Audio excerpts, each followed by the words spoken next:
a reunião. Bom dia a todos. Começamos a 10ª sessão de aulas do nosso curso da OMM para o desenvolvimento das competências dos supervisores no apoio à iniciativa das alertas tempranas para todos. Então, Clever, muitíssimo obrigada por aceitar o convite para nos ministrar a aula sobre sistema de detecção de raios, redes terrestres e sensores de satélite a bordo. Muitíssimo obrigada, Clever. Agradecemos muito pela sua disponibilidade. E bom, o Dr. Clever Nakarato é pesquisador titular da Divisão de Satélites e Sensores Meteorológicos aqui do INPE. Ele é doutor em Geofísica Espacial na área de Eletricidade Atmosférica pelo INPE e pós-doutorado pelo INPE com estágio nos Estados Unidos em Sistema de Detecção de Descargas Atmosféricas via sensores de solo e a bordo de satélites. Ele tem uma ampla experiência na área de detecção e climatologia de descargas atmosféricas, integrando diversos projetos científicos a nível nacional e internacional. Atualmente, ele é pesquisador principal também do projeto RadioSat. Seja bem-vindo, Clever. Eu passo a palavra para você. Muito obrigado, então, Rosil. Eu que agradeço o convite aí de poder participar dessa atividade com vocês agora de manhã. É sempre muito bom poder falar um pouquinho sobre raios, né? Vocês estão vendo a primeira tela aí da apresentação. Os raios, eles são atividades, são fenômenos que afetam diretamente a vida no planeta. Então, fotos dessas, como vocês estão vendo aí à esquerda, numa cidade, ou próximos às aeronaves, são sempre questões muito importantes a serem abordadas. E é por isso que, nessa aula de hoje, que a gente vai falar um pouquinho sobre esses sistemas que monitoram e detectam os raios, vocês vão ver que, ao longo dessa apresentação, detectar raios não é uma tarefa muito fácil. E mais do que isso, os sistemas hoje que detectam raios, eles são sistemas de diferentes tecnologias e que enxergam diferentes características do fenômeno. Então, quando você vai usar um sistema de monitoramento de raios, você tem que conhecer muito bem qual é o propósito desse sensor ou dessa rede de monitoramento e o que ela efetivamente detecta com relação aos raios. E para a gente poder entender um pouquinho isso, eu tenho que falar para vocês rapidamente como que esses raios se formam dentro da nuvem. Eu acredito que muitos de vocês já sabem sobre isso, mas é sempre bom a gente revisar, porque é justamente pelo fato da maneira como os raios se formam dentro da nuvem é que vocês vão ver as diferenças que existem entre os sistemas de monitoramento. Então, a colisão de hidrometeoros dentro da nuvem, especificamente os cristais de gelos e o Graupel, né, que não é uma palavra em inglês que não tem uma tradução para o espanhol e nem para o português de uma maneira clara, então nós mantemos a palavra em inglês. O Graupel, ele é um granizo mais mole e menor. Então, os cristais de gelo e o granizo, e esse Graupel, quando eles colidem dentro da nuvem, eles separam cargas, e aí os movimentos ascendentes e descendentes dentro da nuvem geram esses grandes centros de cargas que vocês estão vendo aí na parte central da figura. Então, essa separação de cargas é um processo bastante complexo, que ainda existem muitos estudos feitos na literatura, mas já se sabe que as nuvens elas adquirem esse padrão de eletrificação, onde você tem grandes centros de cargas positivos na parte superior da nuvem, que são essa parte vermelha que vocês estão vendo na figura, e vocês têm grandes centros de cargas negativos na região de fase mista da nuvem, na região central, com algumas cargas positivas na base da nuvem. Então, isso se chama modelo tripolar. Positivo na parte superior, negativo na parte central e positivo na parte de baixo. Essa figura aí mostra mais outras camadas, porque realmente uma nuvem é muito dinâmica e ela pode ter até várias dessas camadas intercaladas. Mas, em geral, o modelo que se utiliza é o modelo tripolar. E essa separação de cargas, ela tem essa característica tão diferente, diversa, porque a carga elétrica trocada entre os hidrometeoros, quando eles colidem, depende de vários fatores. Depende da temperatura ambiente, depende da quantidade de umidade que você tem, depende do tamanho da partícula.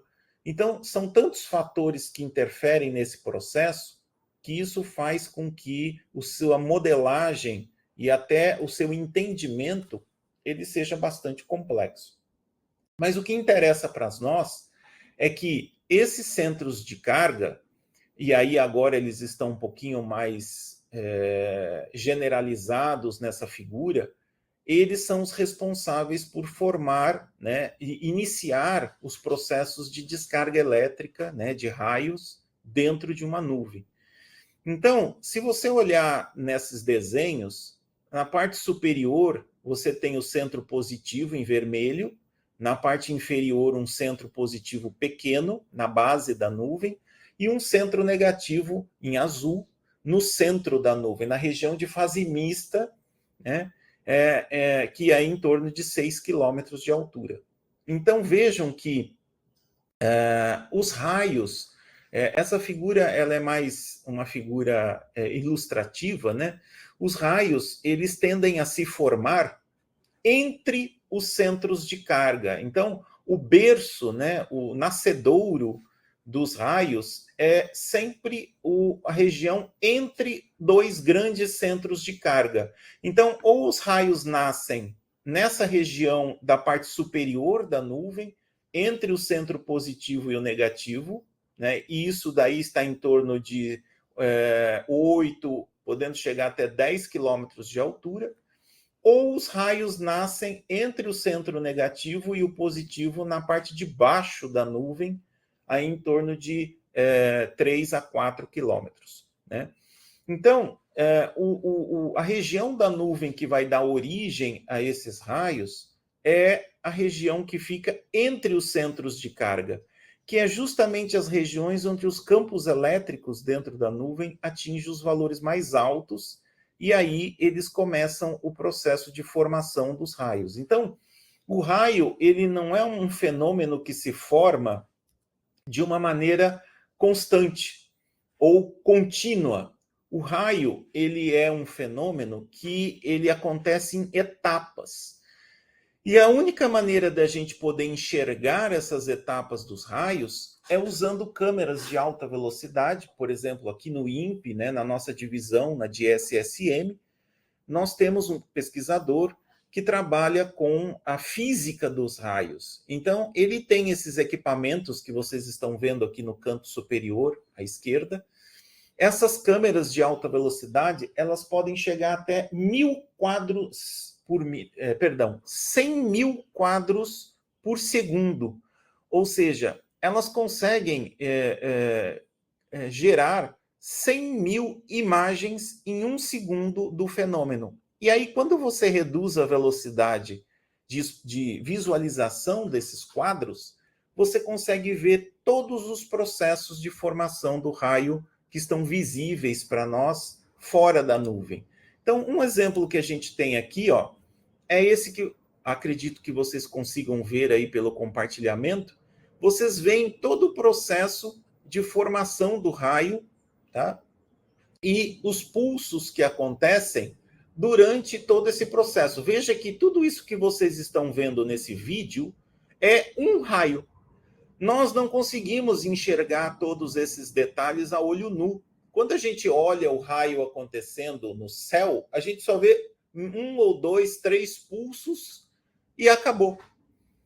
Quando nós olhamos para um raio com uma câmera de altíssima velocidade como essa, a gente percebe que o raio é muito mais complexo do que o que a gente enxerga com o nosso olho nu. Então vejam que esse vídeo está passando aqui enquanto eu estou falando, e tudo isso que está acontecendo no vídeo aconteceu em alguns milissegundos. Então o raio é um fenômeno tão rápido que os nossos olhos não são capazes de enxergar todos os processos que acontecem. Mas quando a gente usa uma câmera dessa de alta velocidade, a gente consegue perceber como o raio tem um monte de etapas e características que estão diretamente relacionados com a forma como as nuvens geram esses raios a partir dos seus centros de carga. Então, existe toda uma área na geofísica espacial, por exemplo, aqui dentro do INPE, e mesmo no pessoal da física, para tentar estudar esse processo de formação do raio dentro da nuvem. Um outro exemplo é esse vídeo aqui, que mostra um raio saindo de uma torre na superfície e indo em direção à base da nuvem que tem os centros de carga. Então vejam que esse raio é completamente diferente do raio que veio de cima para baixo. Então, vocês podem ver que nós temos muitos raios que acontecem ascendentes, que nós chamamos, que saem da superfície e que vão em direção à base da nuvem. E esses raios, em particular, eles são raios que partem de torres de telecomunicação no alto de montanhas. Então, isso pode ser um problema muito sério para essas estruturas, uma vez que vocês estão vendo, olha a quantidade de pulsos e descargas que estão acontecendo nessa torre que está conectada através desse canal com a base da nuvem. E veja o tamanho dessa conexão. Então veja que esse raio dura também milissegundos, mas vejam que ele alcança um diâmetro aqui, uma região que pode chegar até 10, 20 quilômetros na base da nuvem.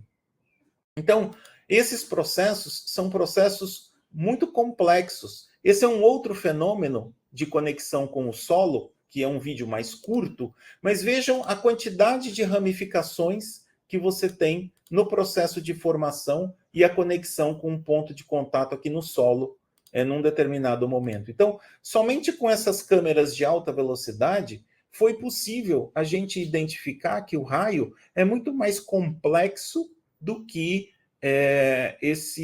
simplesmente um pulso que acontece na atmosfera, como eu falei para vocês. E esse último vídeo aqui foi um vídeo que saiu na capa de uma revista científica bastante importante da nossa área, a Geophysical Research Letters.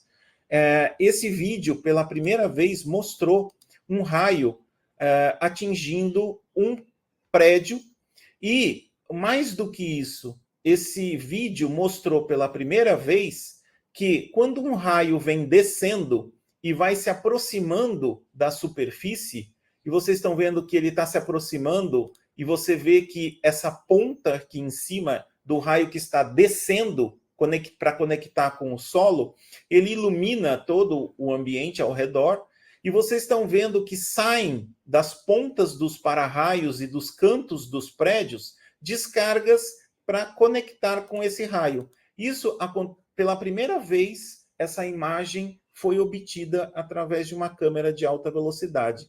E isso daqui é muito importante para os físicos e para os engenheiros para entender como que é esse processo de conexão. Então veja que o raio em si, ele é um fenômeno extremamente complicado, cheio de nuances e de características, que eu estou falando tudo isso para vocês porque isso afeta a maneira como os sistemas de monitoramento detectam esses raios, justamente por ter essas características tão diversas.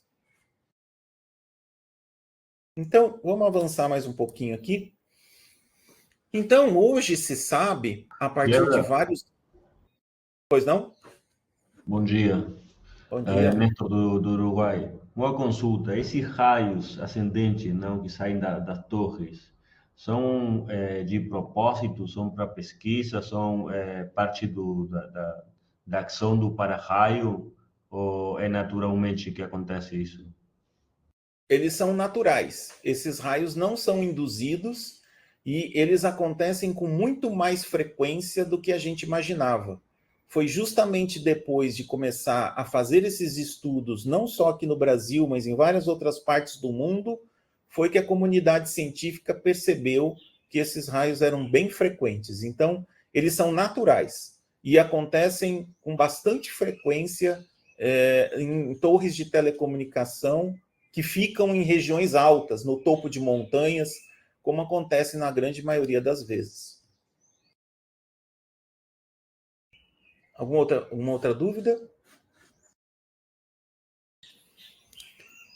Então, voltando, Sim.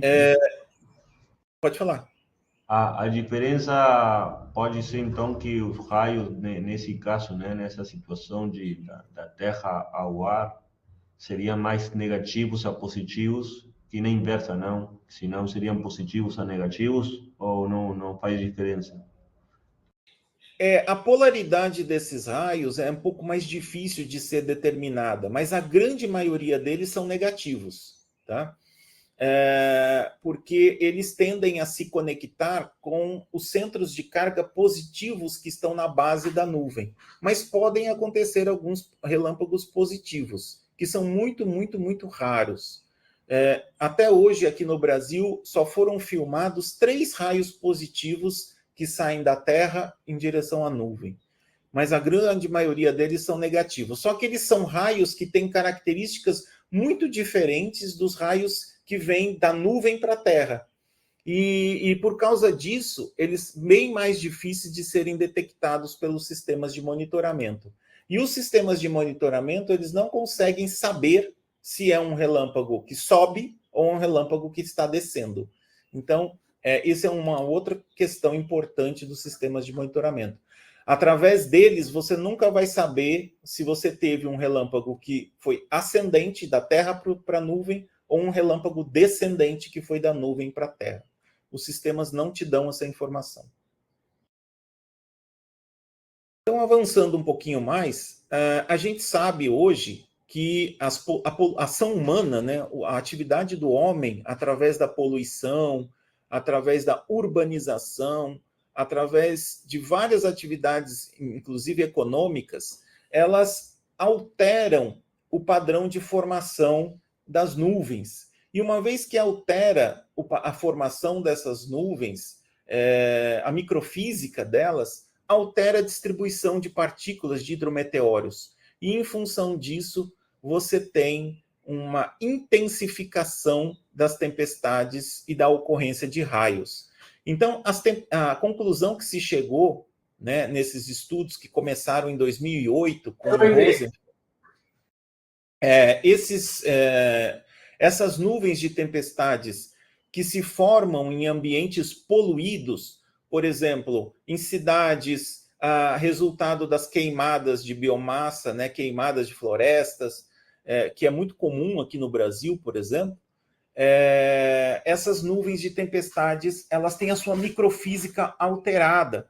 E como ela altera a microfísica, altera a distribuição dos hidrometeoros, e alterando os hidrometeoros, altera o processo de eletrificação. Então, essas nuvens, além de ficarem mais intensas e gerarem uma precipitação mais intensa, elas também geram mais raios com características mais destrutivas. Então, à medida que o ser humano vai alterando o meio ambiente, o ambiente onde ele vive, ele também, umas consequências é intensificar as tempestades. E aí elas acabam ficando mais severas do que elas seriam se não tivesse esse efeito humano. E ainda para complicar a situação, nesse último relatório do IPCC de 2023, todas as evidências mostraram que há uma tendência de aumento dos eventos extremos. Então, a quantidade de eventos de precipitação intensa, de ciclones tropicais e eventos severos, a tendência é aumentar. E, obviamente, que isso vai impactar em toda a infraestrutura, né, os serviços, em toda a atividade humana. E um primeiro estudo que nós fizemos aqui no Brasil, de projeção futura, usando o RCP 8.5, né, produtos do CEMIP 6, nós verificamos que na região sul do Brasil, que é a região onde mais tem atividade de raio no nosso país, né, seguido depois pela Amazônia e outras regiões, a gente tem uma tendência clara do aumento da quantidade de raios nos próximos 100 anos, com base nessa projeção. Então, isso segue aquilo que o IPCC já havia previsto com relação ao evento, à quantidade de eventos extremos. Então, quando a gente projeta a quantidade de raios no futuro, usando proxies, né, para poder fazer esse estudo, a gente também observa uma clara tendência, e se vocês olharem esse gráfico, vocês estão vendo que a tendência passa de -1 para 1, ou seja, você dobra a quantidade de raios num espectro de 100 anos. Então, isso é bastante preocupante também com relação às mudanças que estão acontecendo no nosso planeta. E aí, para a gente poder já entrar efetivamente na parte de observação, eu queria só lembrar vocês, como eu falei lá atrás, que os raios eles começam a acontecer dentro das nuvens entre os centros de carga. Quando uma nuvem está se formando, essa figura que vocês estão vendo aqui é um modelo, né, tridimensional que gera a eletrificação das tempestades numericamente. Quando a nuvem começa a se eletrificar e gerar carga elétrica, todo esse processo acontece primeiramente no topo da nuvem. Então, os primeiros centros de carga que se formam são lá em cima. É o positivo na parte superior e o negativo na parte central. E à medida que esses centros de carga vão se desenvolvendo, começam a gerar as primeiras descargas elétricas dentro da nuvem, que a gente chama de intranuvens, ou intraclouds em inglês. Essas descargas, elas começam dentro dessa nuvem, né? E normalmente é uma atividade bastante intensa nesse processo de formação. Quando você vai para a figura do lado direito, à medida que a nuvem continua se desenvolvendo e se intensificando, né, e atinge o seu estágio maduro, começa a se formar o outro centro de cargas na parte de baixo da nuvem, que é o outro centro positivo menor. E aí começam a surgir raios entre esses dois centros de carga que costumam ir para o solo. Então, se vocês olharem essas duas figuras, vocês começam a perceber que a atividade elétrica da nuvem, ela começa na parte superior, com os intranuvens, e só depois que a nuvem atinge um determinado estágio de maturidade, é que começam a formar os raios para o solo, a partir do desenvolvimento do terceiro centro de cargas. Então, essa característica da nuvem é muito importante quando a gente vai estudar os sistemas de monitoramento. Por quê? Porque muitos sistemas de monitoramento não detectam as descargas intranuvem. Então, quando a nuvem começa a gerar os raios para o solo, que é a nuvem da direita, que os raios começam a ir em direção ao solo e tocar a terra, boa parte da atividade elétrica da nuvem já estava acontecendo antes. Então, isso é muito importante, e é uma conclusão importante que a gente chega, é que os sistemas de monitoramento, eles precisam detectar os intranuvens, porque os intranuvens, eles vão preceder, eles vão acontecer antes dos relâmpagos para o solo.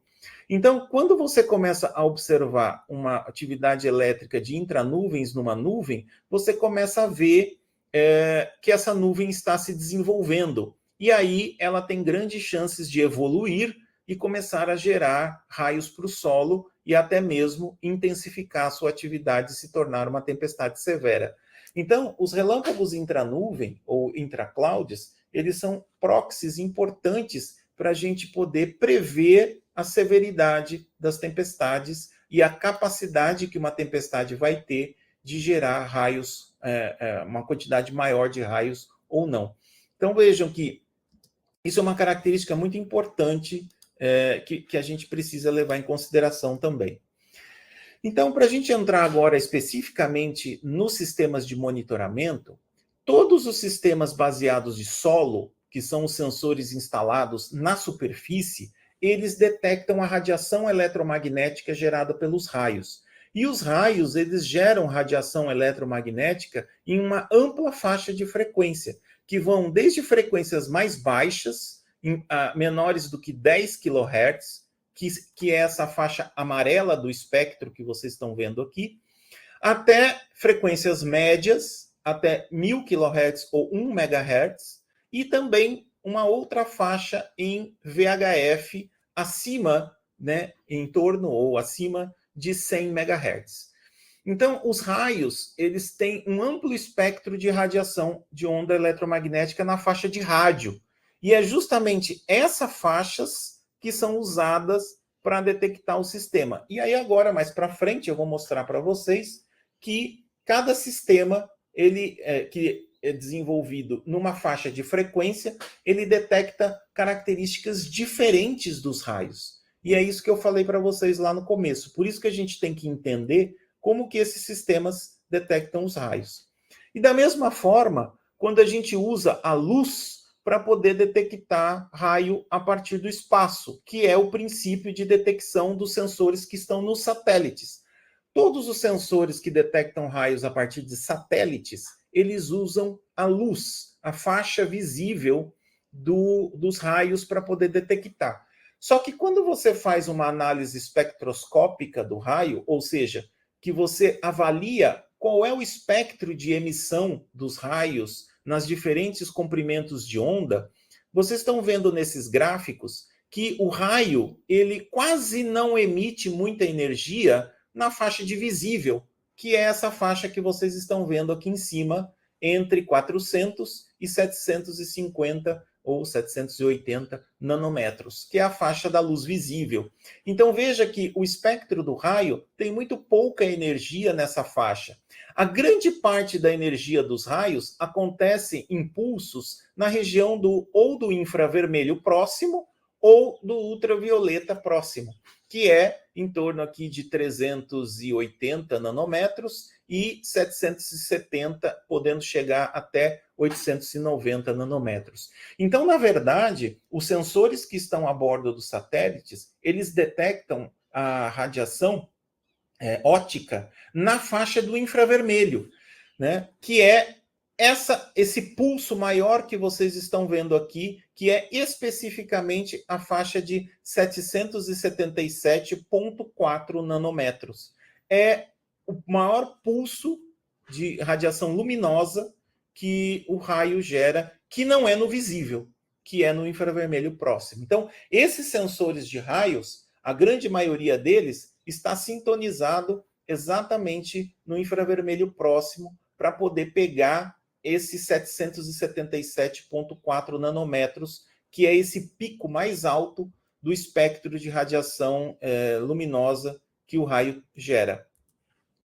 E aí o raio, para que você possa usar esses sistemas, e aí isso daqui é um pouquinho mais de física, engenharia, que eu não vou entrar em detalhes, porque não é o escopo aqui do nosso curso, você tem toda uma modelagem para poder considerar o canal do raio como sendo um dipolo de Hertz, para que você possa, então, usar as equações de Maxwell para poder calcular qual é o campo de radiação do raio. Por quê? Porque os raios eles são detectados longe da fonte. Quando um raio atinge um determinado ponto na superfície da Terra, ou que ele acontece dentro da nuvem, os sensores que detectam esses raios, sejam os sensores ópticos, sejam os sensores de solo na faixa de radiofrequência, eles estão muito distantes do raio.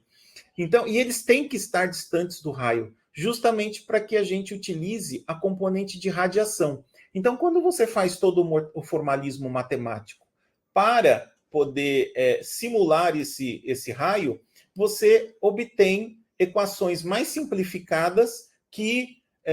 e aqui vocês têm uma representação gráfica da radiação gerada, por exemplo, por um raio e como ela vai se propagar ao redor do ambiente e vai, né, seguir na atmosfera conforme a sua frequência nesses gráficos que eu mostrei para você aqui. Então, quanto mais baixa a frequência, que é o amarelo, mais longe o sinal vai alcançar, porque ele vai refletir na ionosfera, que a gente chama de skywave, né, a onda Então, ela vai se propagar pela ionosfera e vai chegar num sensor que às vezes pode estar do outro lado do planeta. Quanto mais alta a frequência, mais curto é a propagação, ou seja, a atenuação do sinal é muito maior à medida que você vai aumentando a frequência. Então, quando você chega no VHF, que é o verde, os raios detectam pulsos de VHF que são detectáveis apenas a 100, 200 quilômetros de distância. Mais do que isso, o sinal desaparece. Mas para as faixas de frequência mais baixas, esse sinal pode se propagar dezenas de milhares de quilômetros, inclusive dar a volta no planeta Terra. Então, por isso que eu falei para vocês, dependendo do que você quer enxergar, do que você quer monitorar, você tem que saber qual é a faixa de frequência mais interessante que você vai utilizar com base nessas questões todas. Tá?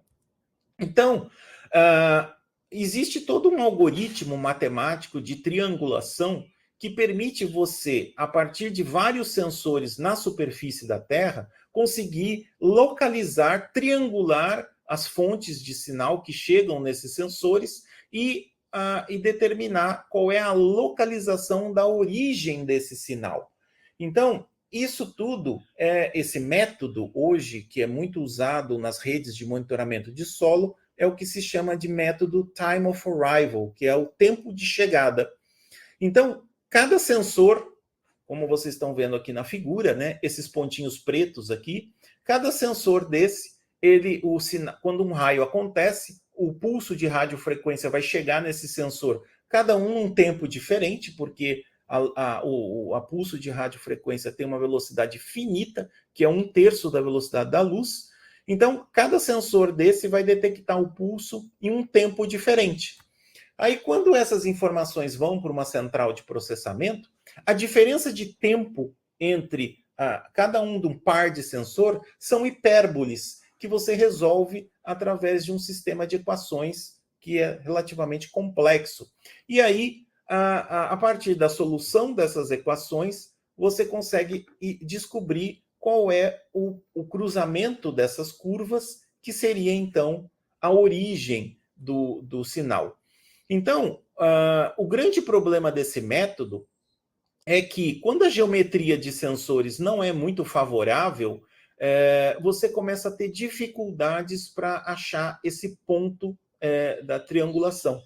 Então, essa figura aqui mostra, por exemplo, esses sensores que estão muito próximos um do outro, vejam que você começa a ter incertezas, né? Que é o caso aqui que vocês estão vendo, essas áreas cinzas aqui na figura do lado direito, incertezas causadas pelo problema da geometria. E se você não tem um sincronismo de GPS muito bem feito, você também tem erros de tempo que fazem com que esses cruzamentos não aconteçam todos no mesmo ponto, e aí você passa a ter incertezas no método. Então, o método Time of Arrival, que hoje é o método mais usado em todas as redes de monitoramento, você tem que ter uma boa precisão, uma boa acurácia de sincronização de GPS e uma geometria de sensores relativamente bem distribuída para que você consiga fazer essa localização e essa detecção usando com a máxima precisão possível. E hoje, o sistema de monitoramento usando para observação de raios com maior precisão e maior qualidade é o sistema chamado LMA, que é o Lightning Mapping Array. Esse sistema foi desenvolvido por um grupo do New Mexico Tech, lá nos Estados Unidos. Isso daqui foi desenvolvido na década de 90 para 2000 e depois veio evoluindo nesses últimos 20 anos. Hoje é o sistema mais avançado para monitoramento de descargas, só que como ele opera na faixa de VHF, que é aquela faixa mais alta de 100 MHz, o alcance desses sensores é muito pequeno. Então, para você cobrir uma área grande, você precisa de uma área, por exemplo, de 100, 200 quilômetros de quadrada, né? Você vai precisar de uma grande quantidade de sensores por causa da atenuação. E a grande vantagem desses sensores é pelo fato deles estarem bem próximos um do outro, e aquele método do time of arrival, que eu mostrei para vocês aqui na figura anterior, que é esse daqui, isso daqui você está no plano bidimensional, são 2D, né? X e Y. Quando você usa um sistema desse, você também consegue colocar a dimensão da altura. Então, as suas equações agora ficam um pouco mais complexas, mas você consegue determinar não só a localização do pulso em relação ao plano XY, mas também com relação à altura. Então, isso faz com que você consiga mapear os raios tridimensionalmente. Então, pela primeira vez foi possível, usando um sistema como esse, de fazer o mapeamento dessas descargas tridimensionalmente, desde quando ela se forma lá dentro da nuvem, entre os centros de carga, até efetivamente ela atingir um ponto no solo. Então, esse sistema permite a gente obter uma informação extremamente detalhada da atividade elétrica de uma nuvem de tempestade. Então, aqui do lado esquerdo é um exemplo para vocês verem a quantidade de informação que um sistema LMA é possível de te fornecer. Então, ele te dá a ocorrência das descargas na altura, que são esses pulsos que vocês estão vendo, né, esses quadros que vocês estão vendo aqui na parte superior. Você consegue ver a distribuição dos raios espacialmente, em X e Y, que é isso que vocês estão vendo aqui, latitude e longitude. Os quadradinhos brancos aqui no centro da figura são os sensores. Vejam que eles são bem próximos um dos outros, para que eles possam ter resolução para poder fazer isso.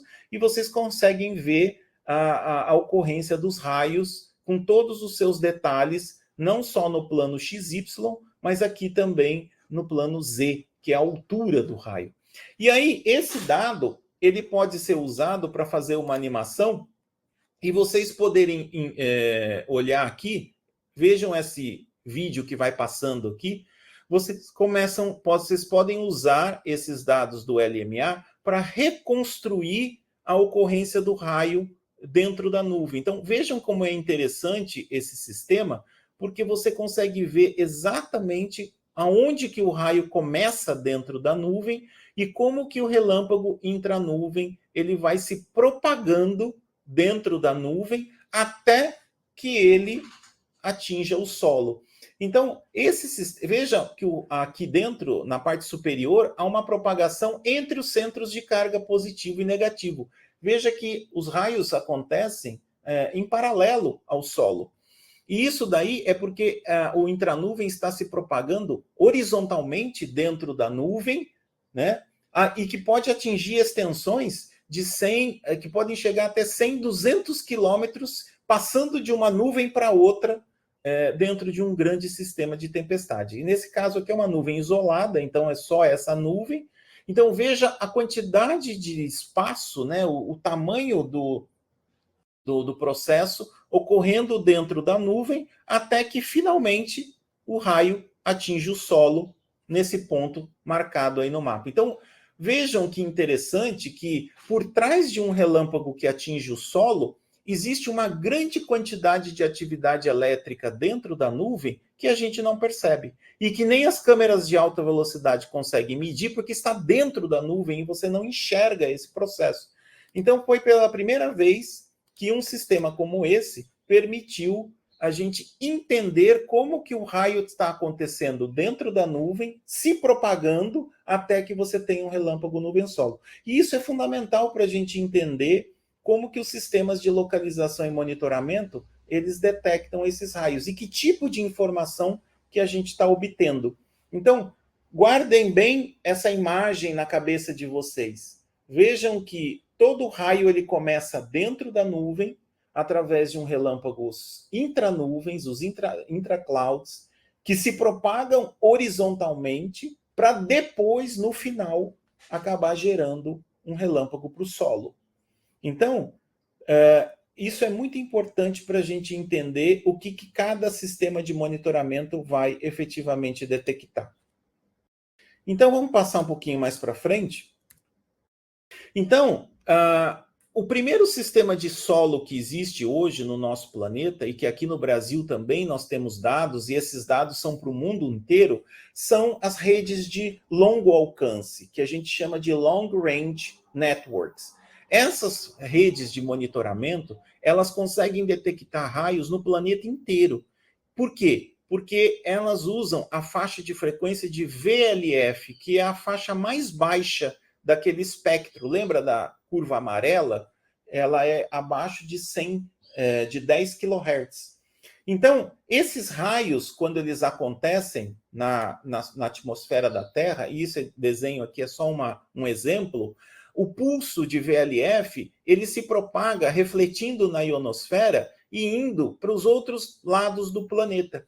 Então, vejam que, quando à medida que os raios vão acontecendo, você tem uma grande quantidade de pulsos que vai se propagando, refletindo na ionosfera, na superfície, na ionosfera, na superfície, e você tem um sinal como este aqui, que vocês estão vendo aqui à esquerda, né, das várias, cada vez que o sinal desse troca de lado, é porque ele refletiu ou na ionosfera ou na superfície. Essa aqui é uma antena que nós temos instalado aqui no nosso prédio, no INPE, que faz parte dessa rede global que monitora raios no planeta todo.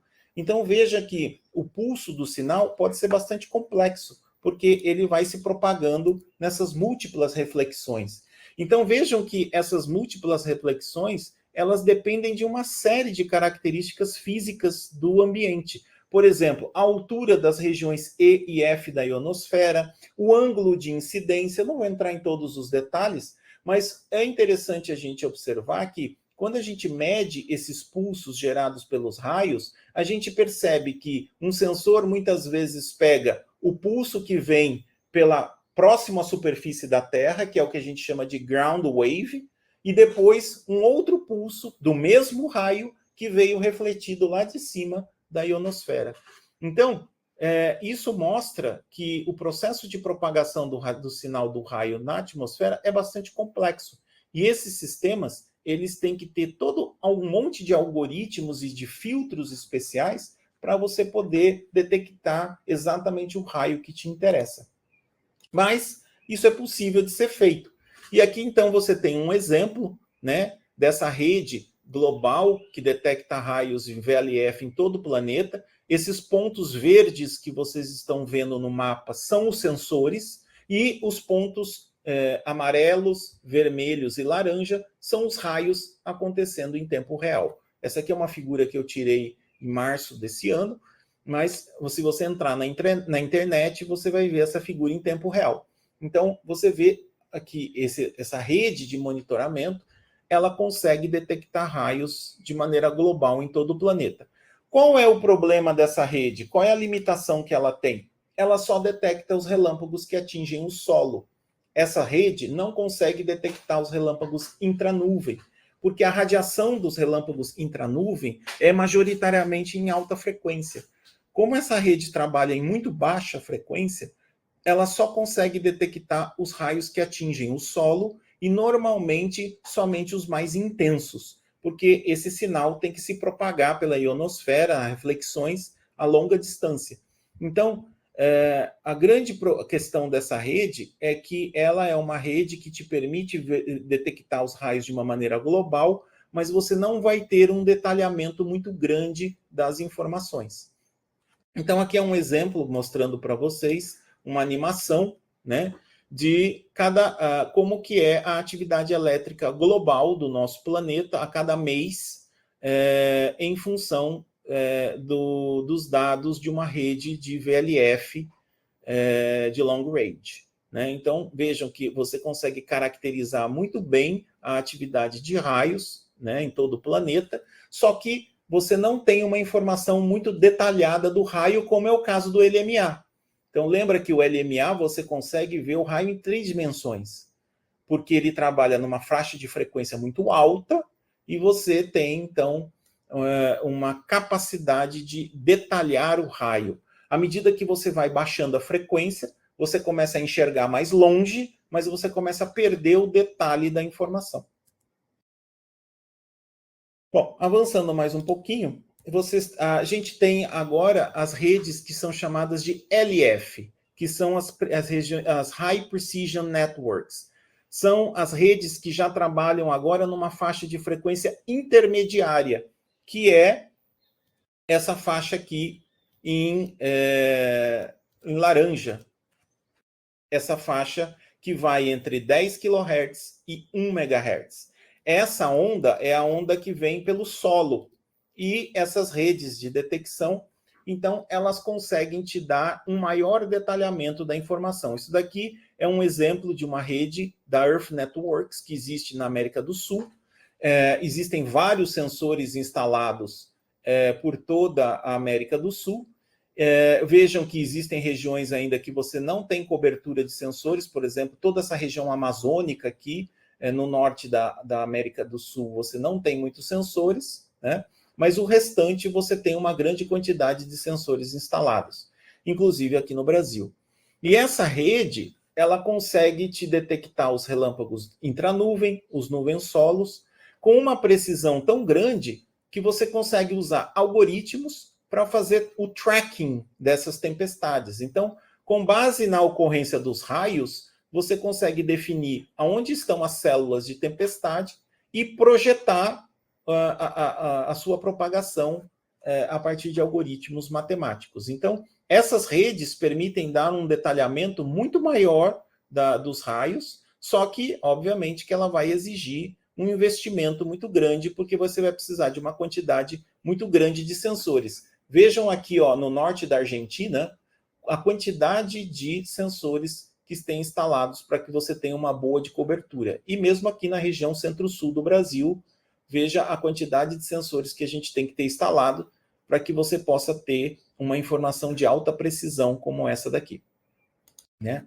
E aí, avançando mais um pouquinho, né? Isso aqui é só um detalhe para mostrar para vocês que as formas de onda do sinal, elas são derivadas daquelas equações de Maxwell e aproximadas para que você possa, então, extrair dessas formas de ondas do sinal de radiofrequência as características dos raios e conseguir fazer a geolocalização e a identificação da polaridade, se entra nuvem, se é nuvem solo, porque só existe uma maneira de você saber todas essas informações, é com base no sinal da radiação que chega nos sensores. Então, existe todo um complexo algoritmo matemático que olha para esses sinais que chegam nos diferentes sensores e identificam. Essa descarga é uma intranuvem, é uma nuvem solo, a polaridade é positiva, negativa, e até a intensidade que esse raio tem.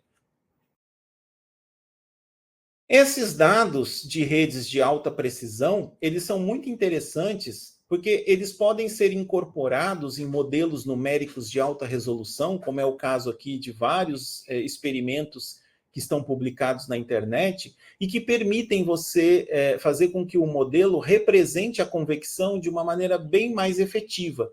Então, se vocês olharem essa figura aqui do lado direito, vocês estão vendo aqui um modelo, que é essa coluna, a primeira coluna aqui, que é o controle, e a coluna da direita aqui é o dado observacional do radar.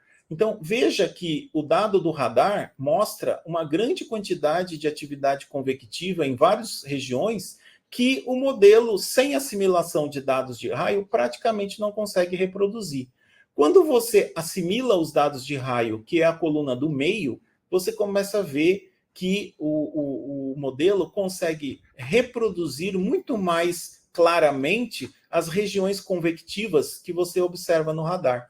Então, já está mais do que comprovado em trabalhos na literatura que a assimilação de dados de raio nos modelos de alta resolução melhoram bastante a reprodução e a representação da atividade convectiva das nuvens.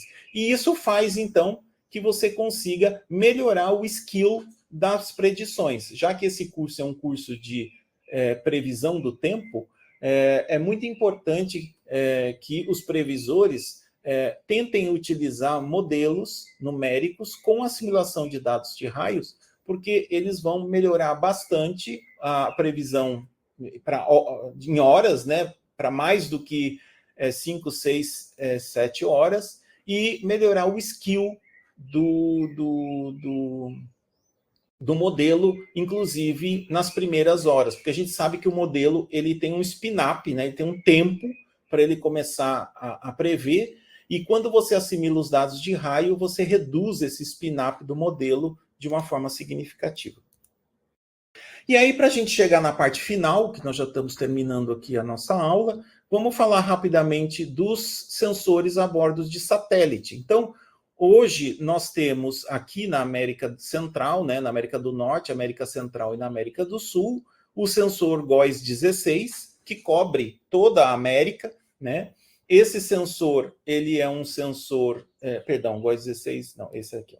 O GOES-16, ele é um sensor chamado GLM, né? Todos sabem, o GOES-16 é um satélite geoestacionário, ele está a 36 mil quilômetros de altura, e ele tem um sensor óptico, né, sintonizado em 777.4 nanômetros, que é aquela faixa mais alta de emissão do raio, onde ele olha constantemente aqui para a superfície, e todas as vezes que acontece um raio, ele detecta um pulso. Então, é isso que acontece com ele aqui. Vocês têm aqui do lado direito a matriz CCSD do sensor, então é um monte de pixels, né? E quando acontece um relâmpago na nuvem, lembra que o relâmpago ele começa com um intranuvem que se propaga na horizontal. Então, como isso acontece lá no topo da nuvem, os sensores a bordo de satélite, a grande detecção deles é dos intranuvens. Esses intranuvens que estão começando quando a tempestade está se desenvolvendo. Então, à medida que esses relâmpagos intranuvens eles vão se propagando na horizontal, eles vão iluminando os pixels desse sensor. E aí você depois tem todo um algoritmo matemático que está descrito aí na internet, em que você faz o agrupamento desses fenômenos, porque você tem que diferenciar quando que acaba um raio e começa o outro, e você tem depois a identificação de um evento como um todo. Então, o algoritmo de detecção dos sensores de satélite, ele é bem diferente dos sensores de solo, que usam a faixa de radiofrequência. Como aqui é óptico, na faixa do infravermelho próximo, você tem todo um algoritmo que extrai os pixels da imagem que foram iluminados pela propagação do raio e identificam esses raios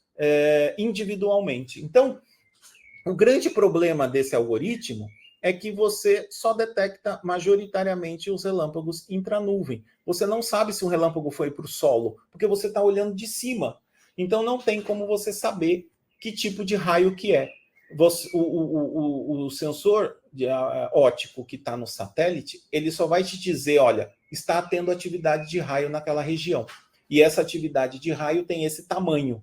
Por quê? Porque como os relâmpagos intranuvem se propagam na horizontal, eles se espalham pela nuvem. E o sensor vai rastreando essa propagação, e aí depois os algoritmos separam esses grupos e geram os pontos com as latitudes e as longitudes.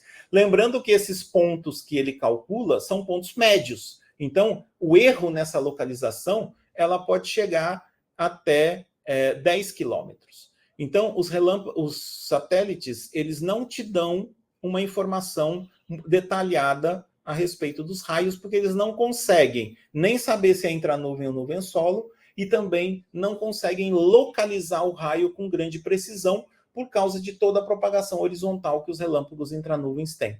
Então, o GLM tem essas características que vocês estão vendo aqui à direita. Então, ele tem uma alta eficiência de detecção, que durante a noite chega a 90% de todos os raios, né?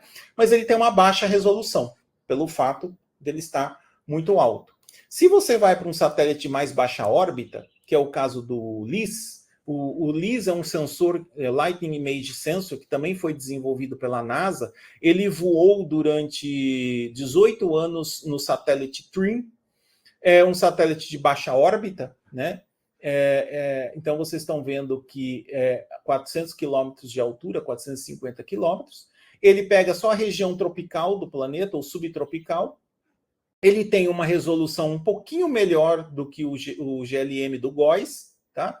Só que, como ele é baixa órbita, ele passa somente por uma região e vai embora, né? Então, esse satélite, esse sensor, né, que ele estava a bordo do TRIM e agora ele está instalado na Estação Espacial Internacional, porque o satélite TRIM ele morreu em 2015. E em 2017, a NASA instalou na ISS. E esse sensor está mandando dados até hoje em tempo real. Esse processo de imageamento é esse que vocês estão vendo aí no vídeo. Então, a estação espacial ela está se deslocando, né? E existe o sensor olhando para baixo, e à medida que ela vai passando pela superfície, ele vai detectando os raios. Só que esse processo é um processo muito rápido. Uma determinada região da superfície ela é imagiada 90 segundos apenas, 1 minuto e meio é o tempo que a estação espacial passa por aquela região. Então aqui do lado direito você vê a órbita, né, das passagens da Estação Espacial Internacional, que está aí entre essas duas curvas vermelhas, né, menos 50 e mais 50 de latitude, então você só detecta raio nessa faixa, e você tem que esperar o satélite, né, a estação espacial, passar várias e várias e várias vezes em cima de uma mesma região para você poder, então, ter uma informação mais completa.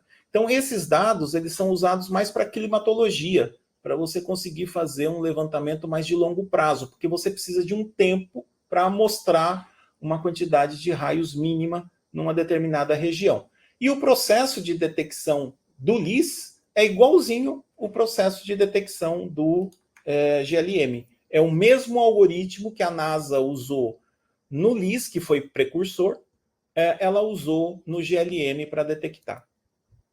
Então, vejam que o sensor GLM, aqui vocês têm mapas acumulados da quantidade de raios, vejam que mesmo o sensor GLM, ele é um sensor, né, todo o sistema de monitoramento tem as suas limitações e seus problemas, e o sensor GLM não é diferente. Então, a gente tem observado nos dados, nos últimos anos, vários artefatos, que são essas setas vermelhas, pretas, desculpa, que vocês estão vendo aqui na figura, mostrando raios onde efetivamente não existem. Isso daqui são artefatos ópticos gerados por fenômenos na atmosfera da Terra, por reflexões da superfície, ou mesmo por falha nos filtros dos algoritmos que fazem a detecção dos raios. Então vejam que todo sistema de detecção, quando você vai olhar os dados, você tem que tomar um cuidado especial para verificar qual é a limitação e, eventualmente, se isso pode ter algum problema na medida. E para a gente finalizar, então, porque nós já estamos nos últimos minutos, como a Rosil falou no começo, hoje eu sou o PI, né, o pesquisador principal desse projeto aqui no INPE, que é o RaioSat. O RaioSat é um sistema, a gente está desenvolvendo um sistema que permite a gente detectar raios usando um CubeSat, um nanosatélite. E a ideia é que esse CubeSat, esse nanosatélite, ele consiga gerar mais informações do que os satélites tradicionais. Porque lembra que eu falei para vocês que esses satélites aqui só te detecta a ocorrência do raio e a grande maioria deles é intranuvem. A ideia do nanosatélite é a gente conseguir ir mais além, não só detectar os intranuvens, mas também identificar os nuvensolos através da radiação VHF que eles emitem. Então, é um projeto bastante ambicioso, a gente tem uma parceria com a Alemanha nesse processo, e o projeto está em andamento aí desde o ano passado, efetivamente, que a gente está nas discussões técnicas para tentar definir todos os requisitos e as implementações que são necessárias para a gente poder gerar uma solução do espaço que nos dê mais informações do que efetivamente os satélites atuais. Então, para a gente fechar, aqui vocês estão vendo, então, um diagrama que mostra exatamente aquilo que eu falei para vocês. Quanto maior for a área de cobertura que o sistema tem, por exemplo, vocês estão vendo aqui os sistemas de VLF, que é as redes de long range, que você consegue cobrir milhares de quilômetros aqui no eixo do lado esquerdo, ou o próprio GLM, né? Que também é um sensor que está lá em cima, 36 mil quilômetros de altura, que você detecta raios numa grande região, mas em compensação você perde na resolução e na qualidade da informação. Então é um compromisso. Quanto mais você detecta os raios em regiões mais amplas, menos informação você consegue obter dos raios. E à medida que os sistemas vão ficando mais precisos, como por exemplo o caso do LMA, vocês estão vendo aqui o VHF, você consegue uma informação de raio altamente detalhada, uma resolução muito alta, porém com um alcance muito pequeno, né? Então, esse gráfico mostra para vocês o compromisso que a gente tem que ter no que a gente quer monitorar. Se eu quero monitorar uma grande área, mas aí eu não preciso de uma informação muito detalhada, ou se eu preciso de uma informação bastante detalhada do raio, então eu não vou conseguir fazer isso para uma área muito grande. Bom, isso conclui, então, a minha apresentação. Se vocês tiverem dúvidas, perguntas, eu estou à disposição. Muito obrigado. Muitíssimo obrigada, Kleber, pela excelente apresentação. Nossa, uma aula, assim, realmente com muita informação rica em aspectos teóricos, práticos dos sistemas de detecção de raio. Realmente, saber, assim, quais são as vantagens e desvantagens de cada sistema, de cada sensor, muito importante. É muito legal. Eu vou abrir aqui para as perguntas. O Nelson Vázquez. Sí, hola. Te habla Nelson Vázquez de Hola, Colombia. Nelson, buenos días. Buenos días. Gracias a Kleber por la presentación. Excelente presentación, la verdad. Mucha información interesante. Yo tengo varias dudas que quisiera transmitirle a Kleber. La primera, pues yo había preguntado hace un rato sobre, en términos de intensidad, qué diferencia hay entre los rayos positivos y los rayos negativos. Me parecería interesante identificar eso, ya sabiendo pues lógicamente que los rayos negativos son más frecuentes que los positivos, pero sí en términos de intensidad, ¿habría alguna diferencia? Sim, tem.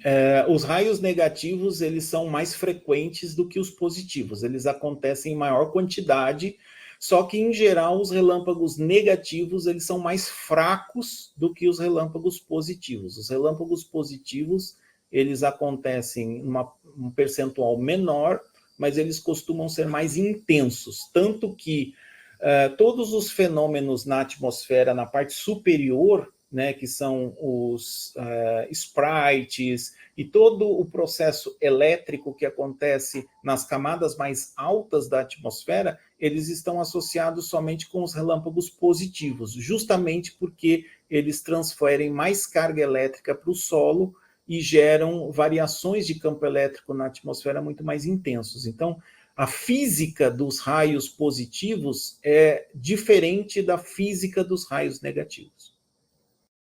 Ok, gracias, Kleber. Otra pregunta, ¿hay alguna correlación entre la cantidad de agua superenfriada de una nube y la generación de las descargas eléctricas?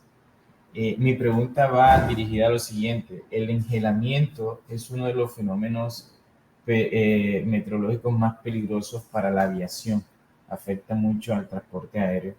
¿Podría yo, a través de información relativa a la generación de descargas eléctricas, también correlacionarlo con el potencial de agua superenfriada que tiene la nube? Então, microfisicamente falando, a quantidade de água líquida que você tem dentro da nuvem, ela afeta o processo de separação de cargas. Então, o que a gente sabe é que quanto mais água líquida dentro da nuvem, a maior as chances de você ter formação de centros de cargas positivos maiores. E isso pode implicar em ter mais raios positivos. A gente enxerga isso em ambientes poluídos, justamente quando você tem queima de florestas ou a poluição das cidades, você percebe uma variação grande na ocorrência dos relâmpagos positivos, justamente por causa que você tem maior quantidade de disponibilidade de água líquida. Agora, com relação... Isso é um estudo que ainda não é muito conclusivo, ainda existem muitos pesquisadores que ainda estão debruçados nessa questão. Mas, ao que tudo indica, a resposta à sua pergunta é sim. Existe uma relação entre a água líquida e a ocorrência dos relâmpagos positivos. Ok, y por último, ¿qué determina el alcance de un rayo en cuanto a distancia? ¿Cuáles son los factores que me pueden determinar si una descarga eléctrica puede alcanzar mayor o menor distancia respecto a la posición de la nube? Quando você fala distância, do que você está falando? Do som Sí, da luz? en cuanto a kilómetros, el recorrido de un rayo en cuanto a kilómetros, es decir, ¿cuál puede ser la distancia? O sea, ¿qué relación hay o qué factores afectan el alcance de una descarga eléctrica con relación a un objetivo? Sí, puede, en kilómetros. A ver, te lo pregunto porque a nivel de meteorología aeronáutica, el tema de la ubicación de los cumulonimbus es muy importante, dado el impacto que puede tener en las operaciones a nivel de los aeródromos. Entonces, la pregunta mía va encaminada a ello. O sea, ¿qué factores pueden determinar que una descarga eléctrica abarque mayor o menor distancia con relación a un objetivo? Isso é a frequência do sinal que ela vai gerar. Então, como eu falei lá nos sistemas de monitoramento, quanto mais baixa é a frequência, abaixo de 10 kHz, mais longe esse sinal vai chegar. Quanto mais alta é a frequência, por exemplo, o caso do VHF, ele só vai chegar a algumas centenas de quilômetros.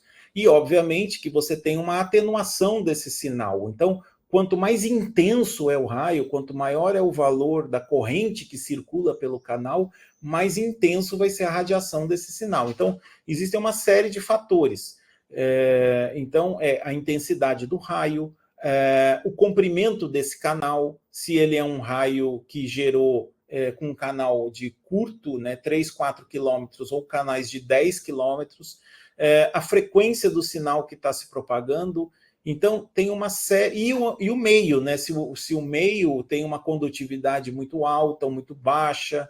Então, é bem complexo, porque não sei se você se lembra ali na apresentação, as equações de Maxwell que são resolvidas para você simular a propagação desse sinal, são vários fatores que interferem nesse processo. Por isso que, muitas vezes, os sistemas de monitoramento com redes de solo não conseguem detectar todos os raios, ou esses raios que têm características muito específicas, eles são perdidos, porque eles não atendem àquela regra geral.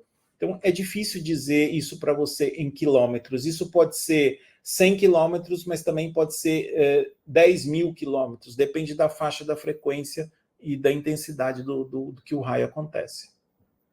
Ok, Claire, muchas gracias. Gracias por compartir tu conocimiento y por la presentación, ¿vale? Eu que agradeço, Nelson. Tem uma pergunta do Nestor Santana. Não sei, aqui está dizendo, ao contrário dos sensores no solo, será que o GLM apresenta um erro de localização maior devido ou associado à paralaxe, especialmente em latitudes mais ao norte e ao sul? Sem dúvida, Nestor, o erro do GLM ele é maior na região das latitudes mais altas. Tanto que, se você olhar aqui na minha apresentação, eu coloquei aqui, que o erro do GLM ele é 8 quilômetros a 14 quilômetros. 8 quilômetros é na região do Equador e 14 quilômetros é lá nas latitudes mais altas. Então, obviamente que a inclinação, a paralaxe, ela é um fator complexo para a localização dos raios. Então, além disso, o GLM ele não tem uma resolução espacial contínua em torno do globo, por causa da curvatura da Terra.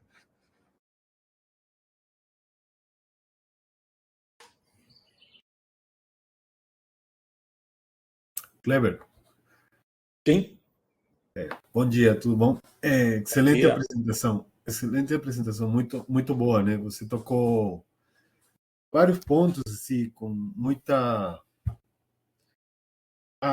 profundidade, de forma muito didática. Eu tinha algumas perguntas assim na questão, por exemplo, se você tem conhecimento de algum produto usando, por exemplo, o GLM para assimilação de dados. Olha, eu sei que o pessoal do NCAR, lá em Boulder, nos Estados Unidos, eles usam a assimilação do GLM nos modelos. Eu não sei quais são os resultados, né? Mas eu acredito que, mesmo com esses erros, como você está querendo melhorar a resposta convectiva do modelo, e o GLM ele vai detectar majoritariamente os relâmpagos intranuvem, que são os que acontecem no topo, né, principalmente no início da tempestade, eu acho que o GLM pode ser muito útil nessa questão da melhoria da resposta do modelo. Inclusive o Éder, ele está com um aluno agora trabalhando, Enver, justamente nessa comparação.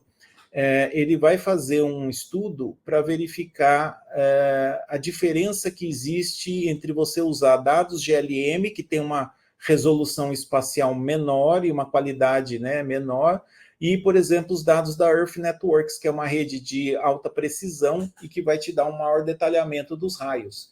Então, mas o que eu posso já te dizer é que quando a gente compara os dados da Earth Networks, né, que é aquela rede de alta precisão, só voltando aqui no slide para vocês verem, é essa rede aqui, ó.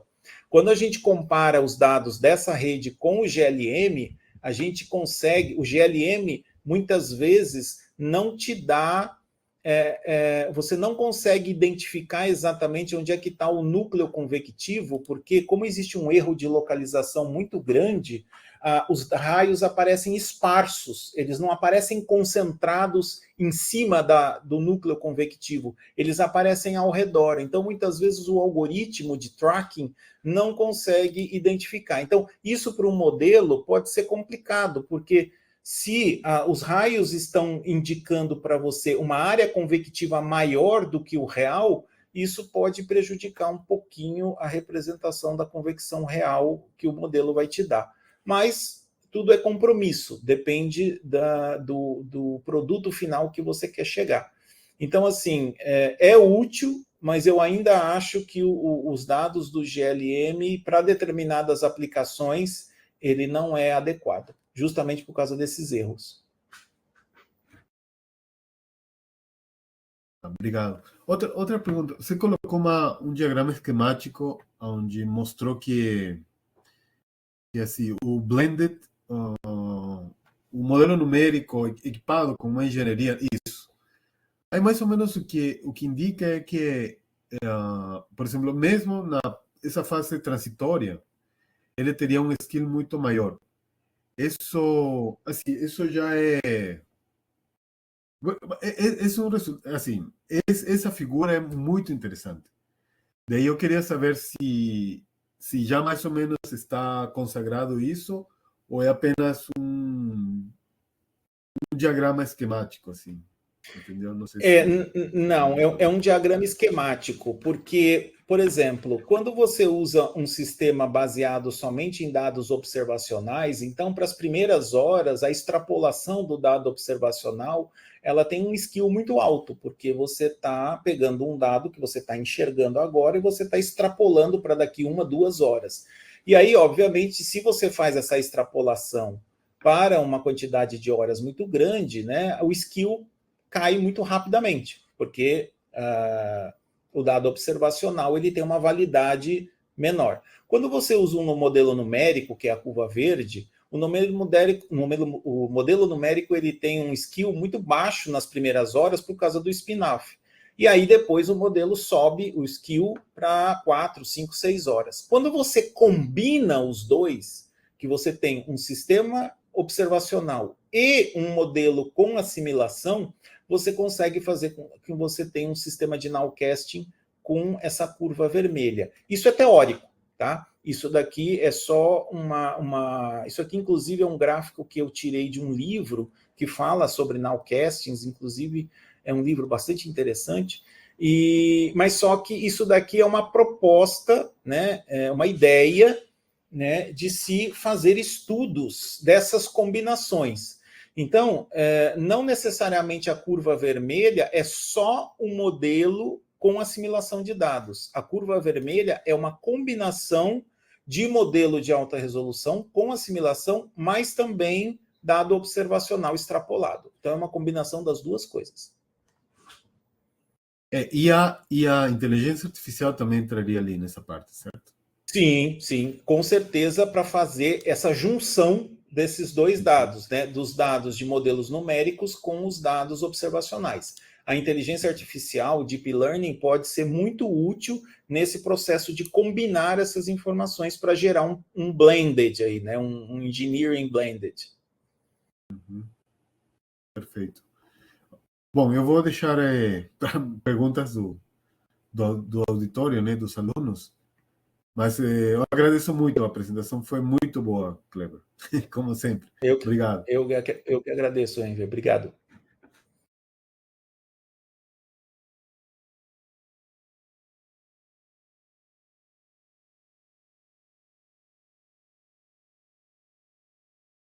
Bom, então eu acho que se não houver mais nenhuma pergunta, Rosil, acho que a gente pode encerrar por hoje. Aí se alguém tiver alguma outra pergunta, pode mandar depois por e-mail. Aí, Rosil, você pode passar meu e-mail para quem estiver interessado, fica à vontade.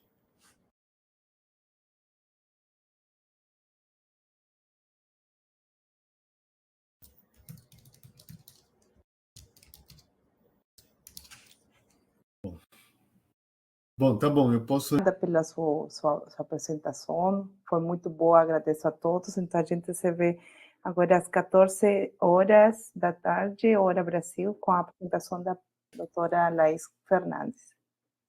Muito obrigada a todos. Muito obrigado a todos.